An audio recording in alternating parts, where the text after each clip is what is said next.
समस्त उपासक उपासिकाओं को नमो बुद्धाय, जय भीम।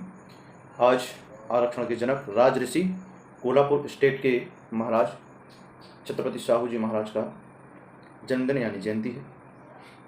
और आज ही के दिन 26 जून 1874 में कोल्हापुर स्टेट में साहू जी महाराज का जन्म हुआ था और आपके पिता का नाम आबा साहब घाटगे था।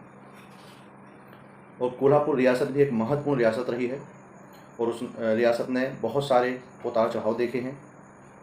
असमानता, ब्राह्मणवादी व्यवस्था, पेशवाओं अंग्रेज़ों के संघर्ष के बीच में रियासत का नुकसान। और इसी क्रम में जब हम साहू जी महाराज के बारे में अध्ययन करते हैं, उनके किए गए कार्यों के बारे में जानते हैं, तो पाते हैं कि बहुत ही न्यायप्रिय शासक रहे हैं और उन्होंने अपने शासनकाल में अपनी रियासत में बहुत सारे न्यायप्रिय काम किए और बहुत सारी जनता की समस्याओं को, भेदभाव की व्यवस्था को मिटाने के लिए अनेक शासनादेश यानी बहुत सारे कामों को उन्होंने लिखित में किया, कानून के रूप में किया, एक बाध्यता बनाकर उसको किया कि अब इसको सरकारी आदेश के तहत करना अनिवार्य ही होगा। जब साहू जी महाराज कोल्हापुर स्टेट के शासक बने तो वहाँ पर एक नए युग का प्रारंभ हुआ। कुछ समय बाद, इनके शासक बनने के बाद कुछ समय बाद इनके पिताजी का देहांत हुआ, तो कई तरह की परेशानियों से साहू जी महाराज का मुकाबला हुआ, लेकिन उन्होंने बहुत ही बखूबी उन परेशानियों से मुकाबला करके आगे बढ़ते रहे। इनके एक शिक्षक थे फ्रेजर, उस शिक्षक को ये अपना सब कुछ मानते थे। जब साहू जी अनुभवी होते गए और अपने कामकाज को आगे बढ़ाते गए तो उन्होंने जो असमानतावादी व्यवस्था फैली थी वर्ण के नाम पे, जाति के नाम पे, तो उसको उन्होंने फटकार लगाई, उसको रोकने की कोशिश भी की, क्योंकि उनके पास हाथ में सत्ता की ताकत थी। तो उस सत्ता की ताकत को उन्होंने जन कल्याण के लिए और मानव कल्याण के लिए प्रयोग किया और अपने पद का प्रयोग करते हुए गलत करने वालों को फटकार लगाई और आदेश निकालकर उसको रोकने का एक नियमबद्ध भी किया। इसी क्रम में जब साहू जी का विवाह भी हुआ, साहू जी भारत के बाहर कई देशों की यात्राओं पर भी गए। श्रीलंका का प्रमाण मिलता है और भारत के अंदर की यात्राओं का भी प्रमाण मिलता है, भारत के बाहर की यात्राओं का भी प्रमाण मिलता है। और उन्होंने अपने शासन के दौरान शिक्षा व्यवस्था पर बहुत जोर दिया। जब उन्होंने व्यवस्था को समझा कि लोगों की दुर्दशा जो है अशिक्षा की वजह से ही है, और साहू जी महाराज खास तौर पर ज्योतिबा फुले साहब से बहुत प्रभावित थे। और ज्योतिबा फुले साहब से प्रभावित होकर सत्य शोधक समाज जो ज्योतिबा फुले साहब के जाने के बाद थोड़ा सा निष्क्रिय और प्रभावहीन होने लगी थी, तो सत्य सेवक शोधक समाज का उन्होंने पुनरुत्थान भी किया, उनको संसाधन दिए। और जब साहू जी महाराज के शासनकाल में एक बार महामारी फैली तो उस दौरान भी उन्होंने सराहनीय काम किया। इस तरह से साहू जी महाराज के कार्य की गति चलती रही। जब स्वयं उनके साथ भेदभाव हुआ असमानतावादियों के द्वारा, ब्राह्मणों के द्वारा उनके साथ भेदभाव जब हुआ, जब खुद इसका शिकार हुए, तो इससे वो बहुत विचलित हुए और उनके दिमाग में एक घटना घर कर गई, दिल में बैठ गई कि जब एक राजा होने के नाते, एक शासक होने के नाते भी मेरा ये हाल है, मेरे साथ भी भेदभाव हो रहा है, तो प्रजा का क्या हुआ।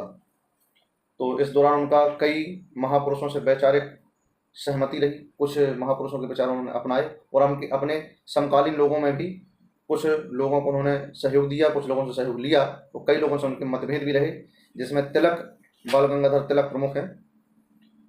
बाल गंगाधर तिलक से उनके अनेक मुद्दों पर मतभेद थे और पिछड़ी जातियों की शिक्षा के सवाल पर बहुत चिंतित थे साहू जी महाराज, और उन्होंने जो भरसक प्रयास हो सकते थे पिछड़ी जाति की शिक्षा के लिए और अछूत जातियों की शिक्षा के लिए, बहुत भरसक प्रयास किए और अपने शासन शक्ति का और शासन के संसाधनों का पूरा उपयोग किया। पिछड़ी जातियों के बारे में उन्होंने एक घोषणा पत्र भी निकाला। उसके जो प्रमुख बिंदु हैं उन पे हम लोग चर्चा कर सकते हैं। पूरे घोषणा पत्र पे तो अभी एक ही वीडियो में संभव नहीं है। पिछड़ी जातियों के उत्थान हेतु हमारी नीति के मुताबिक उच्च शिक्षा के लिए प्रेरित होना चाहिए, ये साहू जी के विचार हैं, रणनीति है उस समय की। हमने तय किया है कि सरकारी क्षेत्र में पिछड़ों को पहले से अधिक नौकरियां दी जाएं। इसलिए साहू जी महाराज को आरक्षण का जनक कहा जाता है कि नौकरियों में उन्होंने अपने शासन में अपनी राज्य व्यवस्था में नौकरियों में आरक्षण की व्यवस्था वंचित वर्ग को, पिछड़े वर्गों को कर दी थी। और बहुत सारी मिथकों का, बहुत सारी कुरीतियों का, बहुत सारे अंधविश्वासों का उन्होंने स्वयं खंडन किया। उस समय जो समाज में प्रचलित कुरीतियाँ, परंपराएं थी कि एक जैसे वहाँ उस समय एक परसेप्शन बना हुआ था कि सागर पार की यात्रा नहीं करना चाहिए, पाप है, क्योंकि ये समाज विरोधियों ने बना के रखा था कि जब सागर पार जाएंगे, जब हम अपने क्षेत्र से बाहर जाते हैं तो हमें बहुत कुछ सीखने को मिलता है। दूसरे जो समृद्ध देश हैं, समृद्ध हमसे ज़्यादा अधिक समाजें हैं, उनसे जब मिलते हैं तो उनसे हमें सीखने को मिलता है, उनका ज्ञान हमें लेने को मिलता है, अनुभव बांटने का मौका मिलता है। तो ये कुरीतियाँ लगता है जानबूझ के, ये सामाजिक बंधन जानबूझ के लगाए गए थे। तो ऐसे बंधनों को साहू जी महाराज ने स्वयं तोड़ा और ये सिद्ध किया और अपने स्वयं अमल करके एक मिसाल पेश की कि सागर पार की यात्रा कोई पाप नहीं है। यानी हमें सभी देशों से संपर्क रखना चाहिए, हर तरह की समाजों में भी हमें संपर्क रखना चाहिए। दिल्ली दरबार में साहू जी महाराज का सम्मान हुआ। शंकराचार्य की धर्म सत्ता को साहू जी महाराज ने चुनौती दी और जो भेदभाव वाली परंपराएं, कुरीतियाँ थी उनको मिटाया और नए समानतावादी व्यवस्थाएं कानून लागू की। कला, संगीत और नाट्य विद्या से, संस्कृति से भी साहू जी महाराज बहुत प्रेम करते थे। उनको बदनाम करने की बहुत प्रयास किए गए, लेकिन बहुत सारे प्रयास विफल हुए। व्यापार और उद्योग जगत को भी उन्होंने बहुत प्रोत्साहन दिया, मदद की, सुविधाएं, संसाधन उपलब्ध कराए और उनको हरित क्रांति के जनक के रूप में भी याद किया जाता है। किसानों के कल्याण के लिए भी बहुत सारा काम साहू जी महाराज ने किया है। अछूत छात्रों के लिए अलग से छात्रावास बनवाने का काम भी साहू जी महाराज ने प्रारंभ किया था। सत्यशोधक समाज का पहले ही हम लोग कह चुके हैं कि उसको भी शक्ति देने का काम साहू जी महाराज ने किया है। साहू जी महाराज सांची की यात्रा पर भी गए और साहू जी महाराज ने अनेक पाठशालाओं का निर्माण भी कराया और साहू जी महाराज का अनेक ब्राह्मण पुरोहितों से विवाद हुआ, जो विवाद अदालतों तक भी पहुंचा।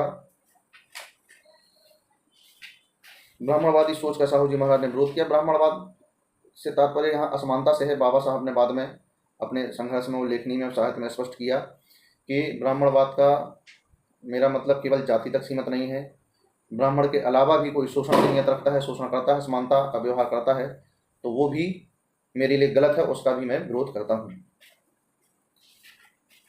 अपने शिक्षक जो फ्रेजर थे, उनकी बेटी की शादी में विदेश सम्मिलित होने के लिए साहू जी महाराज गए थे और साहू जी महाराज ने अपने राज्य व्यवस्था में मोड़ी लिपि पर रोक लगा दी थी, क्योंकि मोड़ी लिपि केवल कर्मचारियों, ब्राह्मणों तक सीमित थी, आम जनता की समझ में नहीं आती थी, जिस वजह से जनता का शोषण कर्मचारी, अधिकारी और ब्राह्मण लोग करते थे। मंदिरों की भूमि पर सरकार का नियंत्रण साहू जी महाराज ने कर दिया था। एक बहुत बड़ा उस समय काम है ये। आज से कम 100 वर्ष पहले, 100 वर्ष से भी अधिक समय पहले कैसी परिस्थितियां रही होंगी, कैसा समय रहा होगा कि और बोलबाला था उस समय पेशवा व्यवस्था, ब्राह्मण व्यवस्था का। फिर भी साहू जी महाराज ने सारे विरोध को झेलते हुए सरकारी नियंत्रण मंदिरों की भूमि पर, मंदिरों की आय पर कर दिया था और उन्होंने एक आदेश निकाल दिया था, यहाँ पर जो पुजारी कर्मचारी हैं वो एक नौकर की हैसियत से ही केवल काम करेंगे, वेतन लेंगे, वो मंदिर की जमीनों पर और मंदिर से होने वाली आय पर सरकार का नियंत्रण होगा। विधवाओं को पुनर्विवाह करने का भी अधिकार साहू जी महाराज ने दिया। अछूत उद्धार, अछूत कल्याण के अनेक कार्य साहू जी महाराज ने किए।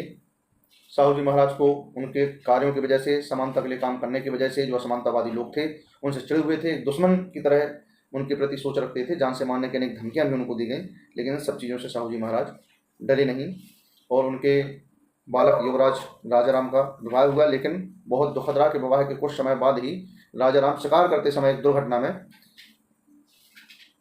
मृत्यु का शिकार हो गए, दुर्घटना में उनकी मृत्यु हो गई। साहू जी महाराज निश्चित रूप से एक न्यायप्रिय और मानवीय शासक तो थे ही, और एक बार साहू जी महाराज को कानपुर में आयोजित कुर्मी समाज परिषद में आमंत्रित किया गया था, तो वहाँ पर उन्होंने जो कहा उसको हम लोग दोहराते हैं। मैं आप लोगों जैसा एक मजदूर किसान ही हूँ, मेरे पूर्वज भी यही काम करते थे, ऐसे ही लोगों ने मुझे अध्यक्ष के रूप में यहाँ बुलाया। आप अपने बच्चों को पढ़ाइए, बेसहारा और गरीब भाइयों की मदद करो, पर्दा प्रथा दूर करो, विधवा विवाह स्वीकार करो, अंतरजातीय भोज से ही आपका भला होगा। ये कानपुर कुर्मी परिषद में साहू जी महाराज के दिए गए भाषण के कुछ प्रमुख अंश हैं। और माणगांव परिषद में भी साहू जी महाराज ने भाग लिया और उसमें बाबा साहब ने भी भाग लिया। वहाँ पर उन्होंने जो बातें कहीं, जो भाषण दिया, उसका कुछ प्रमुख अंश हम लोग दोहराते हैं। डॉक्टर अंबेडकर तो विद्वानों में एक अलंकार है। देखिए, बहुत बड़ी बात साहू जी महाराज ने उस समय बोली। डॉक्टर अंबेडकर तो विद्वानों में एक अलंकार हैं, वे आपके समाज में से ही हैं, क्योंकि इस परिषद में भाग लेने वाले लोगों की ज़्यादातर संख्या अछूत वर्ग से थी, तो उसे दर्शकों श्रोताओं के हिसाब से ही भाषण देने वाला अपनी बात रखता है। तो इसी हिसाब से इसमें लिखा हुआ है कि आपके समाज से ही हैं, आप लोगों को उनका आभारी होना चाहिए। आपने अपना नेता खोज